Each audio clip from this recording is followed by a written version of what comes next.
खबर बताने से पहले एक ज़रूरी सवाल आपसे हमको पूछना है। किसी भी राज्य की जो सरकार होती है वो कौन चलाता है?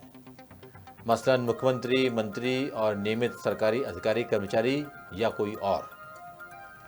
आप इस सवाल का जवाब सोचिए, तब तक हम आपको ये सवाल पूछने के पीछे का असल मकसद बताते हैं।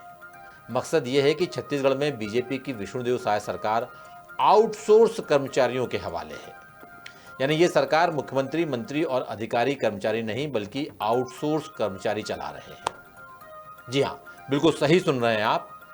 छत्तीसगढ़ के अलग अलग सरकारी विभागों का काम 40,000 से ज़्यादा आउटसोर्स कर्मचारी संभाल रहे हैं और वाणिज्य, चिकित्सा और ऊर्जा जैसे अहम विभाग तो पूरी तरह आउटसोर्सिंग पर ही चल रहे हैं। एक तरफ सरकार के सामने नौजवानों को रोजगार देने का संकट है, तो दूसरी तरफ प्लेसमेंट एजेंसियों के जरिए आउटसोर्स कर्मचारियों की भर्ती हो रही है।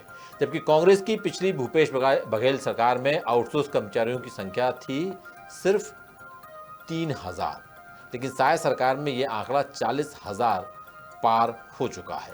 क्या है ये पूरा मसला? देखिए रायपुर से हमारे ब्यूरो चीफ अरुण तिवारी जी की ये खास रिपोर्ट।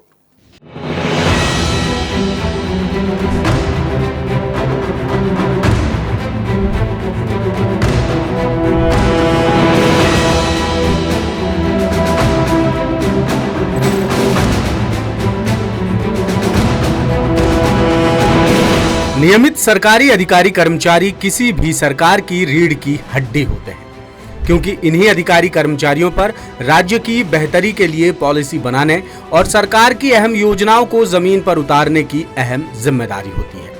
लेकिन छत्तीसगढ़ के हाल देखें तो यहाँ पूरी की पूरी सरकार ही आउटसोर्स कर्मचारियों के भरोसे चल रही है।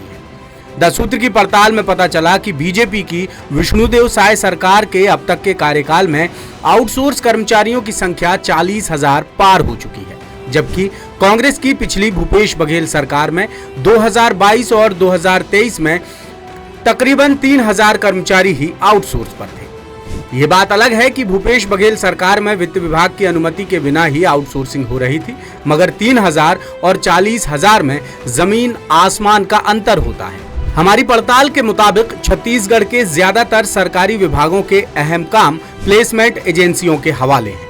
सरकार आउटसोर्सिंग के लिए प्लेसमेंट एजेंसियों को हायर कर इनसे सालाना अनुबंध करती है और ये प्लेसमेंट एजेंसियां ही सरकार की डिमांड के हिसाब से कर्मचारी उपलब्ध कराती हैं। यानी विभागों के कामकाज संभालने के लिए ये प्लेसमेंट एजेंसियां ही सरकार को कर्मचारी मुहैया कराती हैं। कुल आंकड़ा देखें तो वर्तमान में छत्तीसगढ़ में 40,608 कर्मचारी आउटसोर्स पर है और वाणिज्यिक, कर, चिकित्सा, शिक्षा और बिजली विभाग तो पूरी तरह से आउटसोर्स कर्मचारियों पर ही आश्रित है, जहां कुल 32,907 आउटसोर्स कर्मचारी काम कर रहे हैं। बिजली विभाग में 22,718, वाणिज्यिक कर विभाग में 5,887, चिकित्सा शिक्षा विभाग में 4,302, श्रम विभाग में 742, कौशल विकास एवं रोजगार विभाग में 615, कृषि विकास विभाग में 479, उद्योग विभाग में 392, नगरीय प्रशासन विभाग में 326, खाद्य एवं आपूर्ति विभाग में 324, उच्च शिक्षा विभाग में 300, पर्यटन विकास विभाग में 237, संवाद में 206, समाज कल्याण विभाग में 157, सामान्य प्रशासन विभाग में 128 और हस्तशिल्प विकास निगम में 122 कर्मचारी आउटसोर्स पर हैं। अब ऐसा नहीं है कि प्लेसमेंट एजेंसियों के जरिए बीजेपी सरकार ही आउटसोर्सिंग कर रही है। कांग्रेस की पिछली भूपेश बघेल सरकार ने भी प्लेसमेंट एजेंसियों को काम सौंपा था, लेकिन तब आउटसोर्स कर्मचारियों की संख्या इतनी नहीं थी। हालांकि भूपेश बघेल सरकार ने वित्त विभाग की अनुमति के बिना आउटसोर्सिंग की थी। कांग्रेस सरकार ने 2022 में 1,565 आउटसोर्स कर्मचारी रखे थे, जिनमें से वित्त विभाग ने सिर्फ 192 कर्मचारियों की अनुमति दी थी, यानी 1,373 कर्मचारी बिना वित्त विभाग की अनुमति के काम पर रखे गए थे। वहीं 2023 में 1,637 कर्मचारियों को आउटसोर्स पर रखा गया था, जिनमें से सिर्फ 200 की अनुमति थी और 1,437 कर्मचारी बिना वित्त विभाग की अनुमति के काम करते रहे।